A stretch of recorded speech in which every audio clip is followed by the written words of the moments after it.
What's going on, guys? Veal Chops here. Welcome to the first episode of the Pass the Veal podcast. Now, I'm going to say this once, just so I can get it out of the way. If you're asking why the show is called Pass the Veal, if you're wondering why I go by Veal Chops on YouTube, there is a reason for it. My last name is Vealy. Again, this is the only time I'm going to say this, just to get it out of the way. Last name is Vealy, V-E-L-E-Y. And actually, Veal Chops is a nickname that my dad had when he was a young guy. All the school kids at recess. Hey, Veal Chops, what's going on? And my dad talks about that a lot, actually. So I figured it'd be a unique YouTube name and a unique podcast name as well. Pass the Veal. So that's the only time I'm going to say that. Just wanted to get that out of the way because I know you're wondering. Now, I started this YouTube channel. Again, I'm going to get into some other interesting stuff, but I just kind of want to formally introduce myself because this is the first time I think I've showed my face on this YouTube channel, and I want to kind of, slowly move into this here.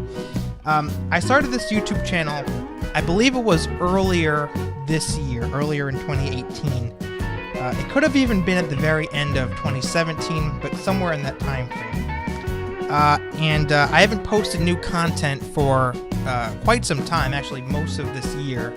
I think the last video I posted was in March, I want to say, of 2018. And the reason why I took such a long hiatus was a couple of different reasons. But the biggest reason, I would say, is because this is very, very time-consuming, actually, creating the kinds of videos that I was creating. With the Fallout 4 lore, the Skyrim lore videos, it's very, very time-consuming. I don't want to, sit here and say, oh my gosh, I put so much hard work into it. I'm not trying to, bolster myself up that way, but it did take up a lot of my time. Each video, I had to not only record, obviously, I'd record the gameplay footage, but then I would have to sit down and watch the gameplay footage on my computer while writing a full script for the narration. And then once I had a full script, I'd record the narration, and then I'd have to mesh that recording with the video of the gameplay, and it was just a very, very long process for each video. I'm thrilled with how they came out, but at the time, I was doing finals for school. I'm in grad school right now, and between that and work, it was just a lot to keep up with, and so that's kind of why I took a little bit of a hiatus, and it was a little discouraging. I'll throw in that I put all this work into these videos, and then weeks would go by and they'd only get like 10 views. I understand, I wasn't expecting to go into this and immediately get thousands of views. I know it's a lot of people.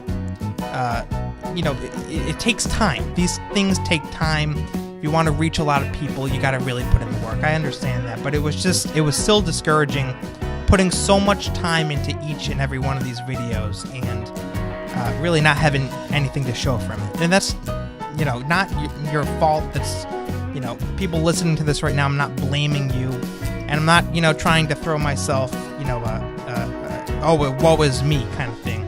I'm not trying to make people feel bad for me. I'm just telling you why I was off of YouTube for so long, in case you were wondering. But I'm here now. I'm going to give this another shot because while it was a lot of work, while it was very time-consuming, it is something that I love doing. I love gaming, obviously, and I also love video editing, believe it or not. I know a lot of people think it's very tedious, and it is, but I've always been very passionate about video editing. And so I'm going to give it another shot. I think I have a good friend of mine from my grad school classes named Kevin going to help me out a little bit. So that should, take some of the stress away and take some of the workload off my shoulders. So I'm really excited about it. This time around, I'm going to be focusing solely on Skyrim videos as opposed to Skyrim and Fallout. Because I noticed that you guys seem to enjoy my Skyrim videos much more than my Fallout videos, and that's perfectly fine. No problem with that. I'll gladly do Skyrim lore videos if that's what you guys are looking for. So that's that. And then also, in addition to these lore videos that I'm going to be putting out, I think I said every Friday, I'm also going to be doing this podcast. This is the very first one. New podcasts are going to be every Sunday night. So you're going to get the lore video on Friday and the podcast Pass the Veal on Sundays. And in this podcast, I'm going to be talking about a whole host of different stuff, not just Skyrim. As a matter of fact, most of the time I probably won't be talking about Skyrim. There's a lot of other video games out there that I like. Lots of news surrounding these video games. I'm a big movie buff. I might talk about movies and TV shows as well. So that's that. But this isn't all about me, folks. I really want to get to know you guys as well. And so one of the things that I'm going to do moving forward, especially with this podcast, is I want to make this channel into a two-way street. Right, so I don't want to give off the impression where it's, the content creator and the viewers. I want you guys interacting. I want to hear what you think. I want you messaging me, commenting. We'll determine other forms of contact as the weeks go on. But I'm really looking to make this channel as interactive as humanly possible, because I have a genuine interest in what you guys think, and I think you want to be heard as well. So we're in this together. And I'm really looking forward to what we can do in the coming months. One of the games that I've been playing a lot of lately, actually more than Skyrim, is Spider-Man PS4. Now, if you guys, you PlayStation people out there, have not gotten this game yet, I know games are expensive nowadays, $64 after tax, but this game is worth it. This game is absolutely worth it. Rarely do I get as excited about video games as I did in the months leading up to the release of Spider-Man PS4. There's always games that, I'll see advertised and I'll say, oh, I think I'll get that. But Spider-Man PS4 was a game that I have been following almost religiously for about a year and a half before it was officially released this past September. I was, online every other day searching, just doing a Google search for Spider-Man PS4 because I always wanted to know the newest information. And I got it on the release date on September 7th, and boy, did it deliver. Insomniac absolutely nailed it. And so I highly, highly recommend this game. One of the things that I found most enjoyable about this game, in addition to the story, is the web slinging. Now, I know that, it's actually the controls, to get technical here, are pretty simple for the web slinging. It's, you hold down R2 to sling a web, and then you release R2 to let go of the web. It's pretty simple, and this is something that I think you'd have to actually play to understand what I'm really talking about here. The web slinging in this Spider-Man game is almost therapeutic. Therapeutic. I would honestly use that word. Because when you log on, when you're, just swinging through the skyscrapers, through the city, it's just, it has this bizarre calming effect to it. And it's just, you kind of get lost in a trance. And my girlfriend actually has found the same thing. She enjoys playing it from time to time, and she says the same thing, that it's very relaxing. And again, if you haven't played this game yet, if you haven't experienced the web slinging, then it's understandable that you might be kind of a little confused, a little puzzled here. But trust me, if you get the game, you do the web slinging, you're going to understand what I'm talking about. It's very relaxing. And what I found is that draws me back in time and time again. A lot of games, I'll play, and then, I'll finish the game and I won't come back to it for another few months. With Spider-Man PS4, because of this, again, I'll use it, therapeutic nature of the open world gameplay, it keeps me coming back because it's relaxing, because it's just thoroughly enjoyable. So again, I highly recommend the game, and of course, not only is the open world gameplay fantastic, but the storyline is incredible. Insomniac, the writers over there, did a fantastic job. It's one of those games where, as you're playing the story, you just want to keep coming back. You just want to keep coming back because you're so invested in the characters and the plot line and what's going to happen next. I will say, I'll as I talk about this, I'm going to try my best to avoid spoilers.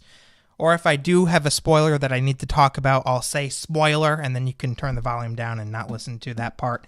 But the storyline has a lot of surprises in it. It really does. There were so many points in Spider-Man PS4 where I couldn't believe what I was watching. I never knew what was around the corner, so to speak. And on the rare occasions when I did know what was coming or I had a general idea of what was coming around the corner, I was still impressed just by the way Insomniac was able to execute that. So it was just the storyline, Spider-Man versus the Sinister Six. It was incredible. And it was really, really cool to see this kind of new take on not only Spider-Man, but these villains that we've all read about in the comic books. We all know about, Scorpion, Rhino, Electro. This kind of new take on these characters. This Insomniac really did a good job of taking these characters and breathing new life into them and giving them, just they did a fantastic job. I can't stress that enough. So I just wanted to talk about that. I do have an article that I want to get to, but first I just wanted to give you some background information about the game in case you've never played it before. And again, I highly, highly recommend you guys get this game. It's worth every cent. Now, Insomniac is coming out with a DLC. It's going to be a 3-part DLC called The City That Never Sleeps. The first part of it is releasing later on this month, I believe, and don't quote me on this, I believe it's on October 23rd, with part 1 called The Heist. Don't quote me on the 23rd, I'm 90% sure, but I'm not positive. But this is fantastic. I'm really looking forward to this. Each part of the DLC is going to be just $10, and they've already been talking about how there's going to be a lot of content. Comicbook.com actually came out with an article just a few days ago, earlier this month, talking a little bit more about the DLC and what we can expect. It's a piece written by Matthew Hayes. Let me go over this a little bit, and then I'll interject and give commentary when it's appropriate. Marvel's Spider-Man was a record-breaking, web-slinging mega hit on PlayStation 4, and Marvel fans are already waiting for the City That Never Sleeps DLC. The DLC will release in 3 parts over the next 3 months and will introduce players more intimately to characters we've had brief encounters with in the main campaign. So what exactly do you need to do to get ready for the new content, and what should you expect? Polygon spoke with Marvel Spider-Man lead writer John Paquette about how the team at Insomniac Games settled on the Peter Parker story they told in the game and how they decided to spin their stories for the follow-up DLC. What's important to the team, according to Paquette, is that fans feel like they're getting to interact with new personalities that were teased in the original game, bringing novelty and new adventures to the player base instead of revisiting past challenges. He said, we see how people are reacting to certain characters, we see what people enjoy as part of the main game, and then we ask ourselves, how do we give them more of that? At the same time, how do we give them something that feels new and fresh? So our strategy with that is to focus on distinct characters. Now again, this kind of goes back to what I was saying just minutes ago about how even though there were so many classic villains in this game, villains that aren't new, that are actually decades old. Again, Scorpion, Rhino, Electro, Vulture. I'm forgetting a couple. I'm drawing a blank. The Kingpin, Mr. Negative even. He's not as popular as the others. Doc Ock. All of these characters, are not new. Marvel fans, know these names by heart. But even though they're not new characters, Insomniac did such a good job at reinventing them, breathing new life into them. And again, this is one of the things, too, where you kind of have to just play the game to understand fully what I'm talking about. It's more of a, you got to sit down, experience it, interact with these characters in the game, and then you'll finally be able to see what I'm talking about here. It's me giving it praise and talking about it only goes so far. But again, that's what Insomniac did extremely well, among other things, of course. Let's see here. One of those distinct characters, again, this is from comicbook.com, folks. One of those distinct characters that we only get to interact with in a very passive way in the main campaign is Black Cat. Black Cat, now let me just stop right there. Black Cat in the main story of Spider-Man PS4, she herself doesn't appear, but she's referenced a number of times. As a matter of fact, there's this whole chain of mini side quests throughout the open world, where basically you'll have to go to these locations and there'll be like a camera stationed on a tripod on, for example, the top of a building. And what you have to do is you have to look through the camera at at the streets below or at a building across the street, and you'll have to find like this little toy cat that Black Cat hid somewhere, and then you have to take a picture of it, and you have to do this time and time again all throughout Manhattan. And it's just kind of like a little, a side mission. At the end of it, after you find all these little toy cats, you get a really cool suit. But that was kind of Insomniac's way of introducing Black Cat and referencing her without actually having her in this main story. And it was, in my opinion, a great way to kind of introduce her into as we wait for the part 1 of the DLC.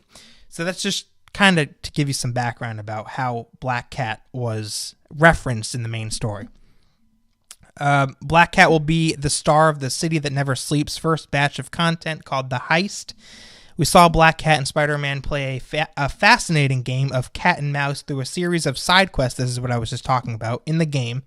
So if you haven't been paying attention to some of that side content in your own playthrough, now would be a great time to start. In fact, that's exactly what Paquette recommends for anyone wanting to prepare for the DLC. He says players should be focused on a lot of the storytelling we do in the open world. There's probably things that you haven't discovered yet unless you've got the platinum already, in which case congratulations. But the team worked really hard to build this amazing, authentic city that is so much fun to play in. So just keep looking for hidden things. Comicbook.com writes, so there you have it. If you beat the game, you've got a good head start, but you need to dive into the side missions and observe some of New York's more hidden delights if you want to truly prepare yourself for the city that never sleeps. So, in other words, they're saying that to get ready for the city that never sleeps, the heist being part 1 with Black Cat in it, focus more on the side missions, focus more on these, the I wouldn't call them mini games, but this cat and mouse kind of thing that they set up with Black Cat with the toy cats hidden around New York. Focus on those things rather than the main storyline, or at least rather than focusing solely on the main storyline. Kind of interesting. I'm personally really looking forward to the first part of the DLC. It's going to be interesting to see how they incorporate Black Cat into the game, especially because of how well they were able to incorporate 6 other main Marvel characters into the game. Again, the Sinister Six. It's going to be really interesting. I want to know what kind of character Black Cat is in Insomniac Spider-Man in this world that Insomniac has built. I want to know how Insomniac's Spider-Man and Insomniac's Peter Parker interacts with this Black Cat. I wonder if there's any history there. It's going to be really interesting. Really, really interesting to see. And I doubt that the entire DLC, all 3 parts, are going to be solely focus on Black Cat, although we don't know. But there are a number of other things that I'd love to see happen in the 3-part DLC, again called The City That Never Sleeps. I want to see, well, you know, I'm not going to get into it because I'm really trying hard here to avoid spoilers. I don't want to ruin anything for you guys. And I think that if I got to talking about what I want to see in the upcoming content, then I'd be spoiling some of it for those of you who haven't played the game yet. So it's bound to be good, folks. The DLC, The City That Never Sleeps, it's probably going to be really good. Knowing Insomniac, it's going to be a substantial amount of content. New suits, possibly. I know they confirmed new suits. I can't remember if they confirmed new gadgets and new skills and that sort of thing yet, but it's gonna be good. I'm really looking forward to it. All right. What I want to do now is I want to transition from gaming over to The Walking Dead. Yes, over to television, because in addition to gaming, I am a very big Walking Dead fan, though I will say I'm less of a fan of the show now than I was before. And it's funny, I always told myself that I wasn't going to be one of these people who falls off the bandwagon who's saying, well, The Walking Dead sucks now. I always said, I'm not going to be one of these people. I'm a diehard Walking Dead fan, and that's just how it's going to be. But now here I am. I'm sitting before a microphone on a podcast talking about how I'm not as big of a fan of The Walking Dead as I was before. And I think there's a number of different reasons for that, and I'm going to kind of explore that concept a little bit in just a few moments. But the reason why I want to talk about The Walking Dead a little bit is because Season 9 just premiered last Sunday. And I watched it. To be honest with you, I really, and I can't believe I'm saying this, but I wasn't very enthusiastic about it. You know, it's usually when the premiere of The Walking Dead is coming up, I'm very excited. You know, I'm counting down the days. This time it was just kind of like, you know, Sunday came around and my dad said, because he watches the show too, and he said, hey, the Walking Dead premiere is on tonight. And I said, oh, really? I didn't even know. And so it just kind of goes to show how I'm not as invested in the show anymore. And there's, again, a couple of different reasons for that I want to get into. But that being said, I did enjoy the Season 9 premiere. It wasn't as interesting or exciting necessarily as it could have been, but there were some tense moments. And, you know, by the end of it, because my dad and I typically watch it together, by the end of it, you know, I was telling my dad, you know, I'll give it another shot. I'll come back for episode 2 of Season 9. I'll see where the season's going. That being said, let me get into some of the things that concern me a little bit about The Walking Dead. Because while the season premiere did get my attention, there are some things that I'm concerned with. The main thing that I'm concerned with, by far, is the fact that Andrew Lincoln will be leaving. We don't know when it's going to be. We do know that this is his last season. These are his last episodes. AMC has made that very clear. This worries me. Andrew Lincoln, he's a great actor. You know, obviously, you know, if he wants to pursue other things, there's nothing we can do. But as for the future of The Walking Dead and what that means for the show, I'm hoping that this doesn't happen, but I think it's going to take a big hit. I really do. It's I was talking with my girlfriend about this a few days ago, and we both agreed that it might be comparable to, for those of you who are fans of The Office out there, when Michael Scott, pretty much the main character of The Office, left the show.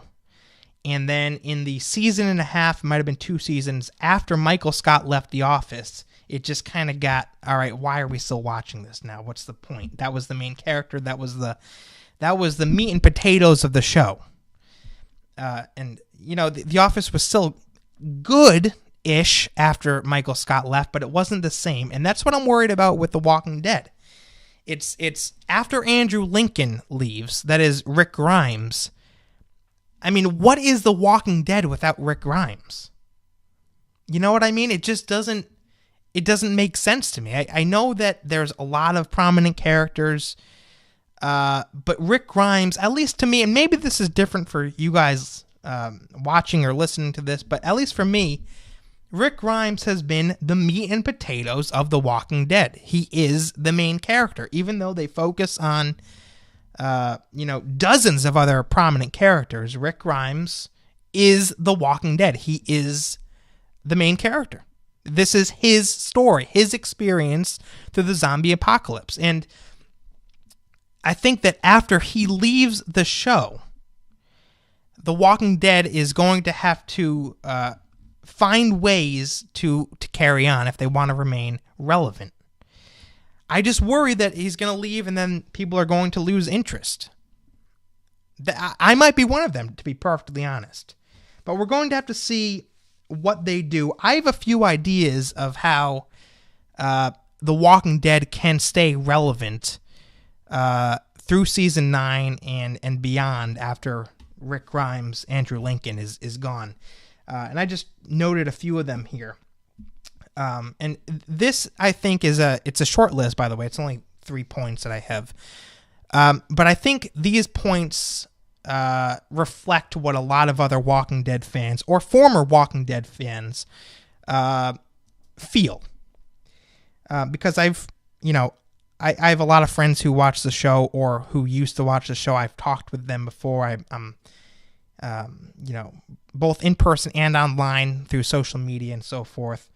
I see what people post about this show, so I kind of have a general idea of what people are thinking about the show now, and I think these 3 points that I have written down kind of reflect what a lot of people feel. So, without further ado, the first thing I think that The Walking Dead needs to do in order to remain relevant is they need to, for lack of a better way to say this, they need to have more interesting things happen in the show. Admittedly, I was one of those people who would hear people making this very argument that I'm making right now and say, oh, come on, The Walking Dead, they're just focusing on character development. Something interesting doesn't need to happen every single episode. That would be my response. But now it's kind of reached a point where I'm starting to agree. Where, The Walking Dead, and this, it never used to be this way, at least in the beginning, the first few seasons, but The Walking Dead has reached a point now, unfortunately, where they'll go 3, 4, possibly even 5 episodes without something substantial happening. And that's what I think a lot of fans are frustrated with, understandably. I'm starting to get frustrated with it myself. I mean, there's a fine line between focusing on character development and just having a boring show where nothing happens. Character development is good. You need, you need dialogue, you need that sort of thing in order to create a successful, interesting TV show, but you also need to keep people engaged. And if you just have 3, 4, 5 episodes of just drama, of just people talking with one another, of, oh, I'm going to do this if you don't do that, people start to tune out because nothing's happening. Nothing's happening. And then when something substantial does happen in the show, it's like, all right, that was great. That was really interesting. Now am I going to have to wait another half season for something else interesting to happen? So I think that Walking Dead needs to take a page from Game of Thrones, honestly. Now, I've never seen, well, actually, I've watched an episode or two of Game of Thrones, but I know a lot about it. because my brother watches religiously. A lot of my friends, my girlfriend actually watches the show. And from what they tell me, it's a show where almost every single episode, there's twists and turns. Something interesting, something substantial happens almost every single episode. That's what The Walking Dead needs. And it's unfortunate that they're going down a different path. I think they're focusing too heavily on character development. I really do. That's number one. Number two, and this might be an unpopular opinion, but I'm just going to say it anyway. Actually, I know it's an unpopular opinion. I think that they need to continue to play on the theme of good versus evil. You remember the episode where I can't remember, was it the start of season 7? I think it was the start of season 7. Could be wrong. It was the episode where Glenn dies. Where Negan bashes his head in, and then Abraham dies as well. After that episode, a lot of people were saying how The Walking Dead is getting too dark for them. How it's too gory, how it's too bloody, it's too disturbing. And I saw where they were coming from, but at the same time, I think that those moments are what make The Walking Dead such an interesting show. You don't have to go out of your way to be as gory as humanly possible. That's not what I'm saying, but they need more moments like that where they focus on just pure evil, as Negan was in that example that I just gave. That, to me, is incredibly interesting. That, to me, is what keeps me coming back for more. Those moments where you don't want to look, but you have to, keep two of your fingers apart so that you could kind of see through your hand when you're covering your eyes. Those moments are just incredible. And I think they need more of those. I'm not saying make the show as dark as possible, but what I am saying is that I think there is a benefit to making certain aspects of the show very dark. Because when you make certain aspects of the show dark, you put more of an emphasis on the good, the light. And those two dynamics, good versus evil, darkness versus light.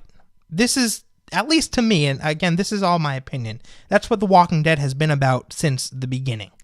It's about the light dealing with the darkness in an apocalyptic world. And I think that they need to really continue focusing on that. I also think that they need to keep Negan around. This kind of ties in with my last point. Negan is, again, in my opinion, and I think in the opinion of many others, Negan is probably the most interesting villain that there has been in The Walking Dead.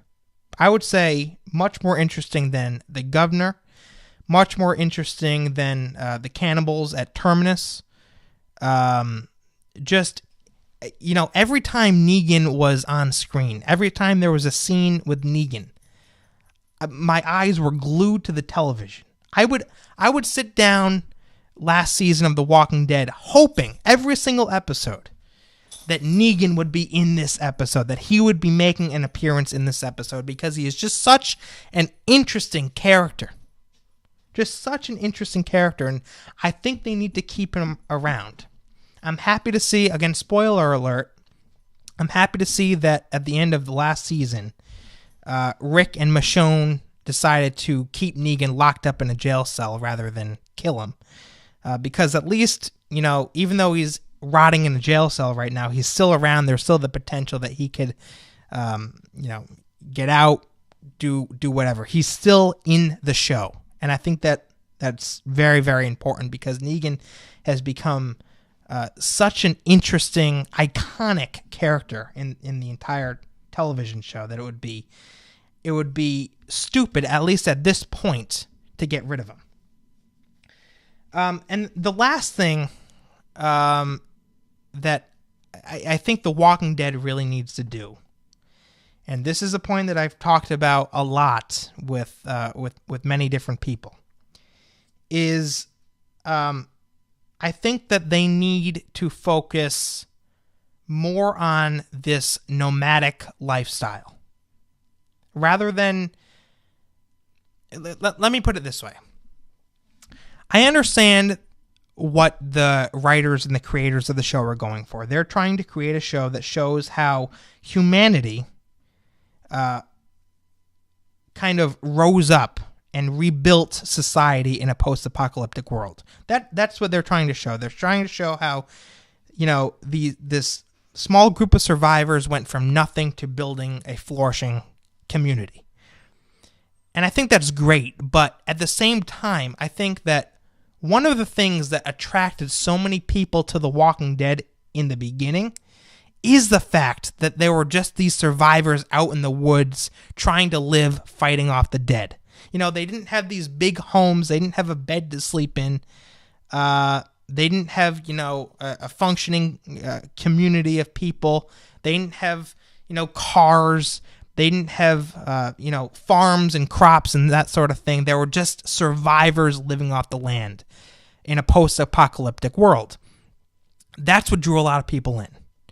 And as The Walking Dead has progressed, they're trying to show that these people are rebuilding society. And as a result, the characters are getting away from this nomadic lifestyle, and they're starting to, build communities, build towns, and so on and so forth. And that's all well and good, but people miss how The Walking Dead was before. And so, again, this is just my opinion. If The Walking Dead wants to remain relevant, they at least have to incorporate this nomadic living, this survivalist kind of feel to the show back into it. They need to reintroduce that aspect to some capacity. Again, just my opinion, folks. I want to know what you think. Please comment on this. I know this will be up on YouTube. I probably will end up posting this on SoundCloud as well. Wherever you're listening to this, wherever you're watching this, comment and let me know what you think either about Spider-Man PS4, the upcoming DLC for that, and for The Walking Dead. What do you think? Do you think that Andrew Lincoln leaving is going to hurt the show? What do you think about the season premiere of Season 9? Tell me what you think. Again, this whole channel, this whole podcast is about, well, number one, it's about Skyrim, new videos every Friday, lore videos. And number two, it's about building relationships. I really, really want to know what you guys think. Please comment.